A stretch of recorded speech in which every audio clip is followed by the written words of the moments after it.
देखिए हर खबर यहीं पर, सब्सक्राइब कीजिए TV9 भारतवर्ष।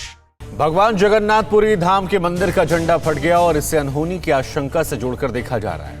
ऐसा तीसरी बार हुआ है। 100 सेकंड में देखिए इसका मतलब क्या है और झंडा आखिर बार बार क्यों कभी आग तो कभी हवा के विपरीत उड़ने वाले भगवान जगन्नाथ का झंडा क्यों हवा के थपेड़े से हार रहा है। भगवान जगन्नाथ के पुरी धाम का झंडा फट गया। यह खबर सन्न कर देने वाली है। अब तक ऐसा नहीं हुआ। झंडे का फटना आखिर क्या संकेत दे रहा है? ये सवाल भगवान जगन्नाथ में आस्था रखने वालों को बेचैन कर रहा है। कहीं यह अनहोनी का संकेत तो नहीं? देखिए किस तरह से मंदिर के शिखर पर झंडा शान से लहराता है। आपको पता होगा कि मंदिर पर झंडे की विशेषता है कि यह हमेशा हवा के विपरीत दिशा में लहराता है। ऐसे में झंडे का फटना लोगों को आश्चर्य से कम नहीं लग रहा। धर्म और आस्था अपनी जगह है, लेकिन हिंदू धर्मावलंबियों और जानकारों की माने तो अब तक ऐसा नहीं हुआ। लेकिन इस साल ये तीसरी घटना है जब झंडे के साथ कुछ ना कुछ होता रहा है। इससे पहले 19 मार्च यानी कि एकादशी के दिन पहली बार मंदिर के ध्वज में आग लग गई। बताया जाता है कि एकादशी के दिन यहाँ दीपक रखा गया था। भक्तों ने इसे अनहोनी की आशंका से जोड़ा और कोरोना महामारी के रूप में ये सामने आई।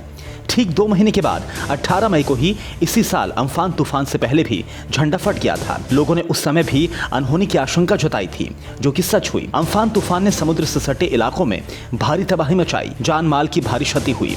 और अब 15 जून 2020 झंडे का फट जाना। आध्यात्मिक जानकारों की माने तो 3 महीने के दौरान भगवान जगन्नाथपुरी के झंडे ने अब शकुन के संकेत दिए। 15 जून को भी झंडे का फट जाना भी किसी प्राकृतिक विभीषिका की तरफ इशारा कर रहा है। आपको बता दें कि जगन्नाथ धाम को बैकुंठ भी कहा जाता है। भगवान विष्णु के 8वें अवतार श्री कृष्ण को समर्पित है। ये धाम भगवान जगन्नाथ, बलराम और सुभद्रा की पावन धरती है, जहाँ आस्था का सैलाब उमड़ता है। लेकिन कोरोना काल में यहाँ दूर दूर तक वीरानगी है। जानकारों की माने तो अब से पहले ऐसा कभी नहीं हुआ। तो सवाल है कि हवा के विपरीत बहने वाला झंडा आखिर किस हवा का संकेत दे रहा है?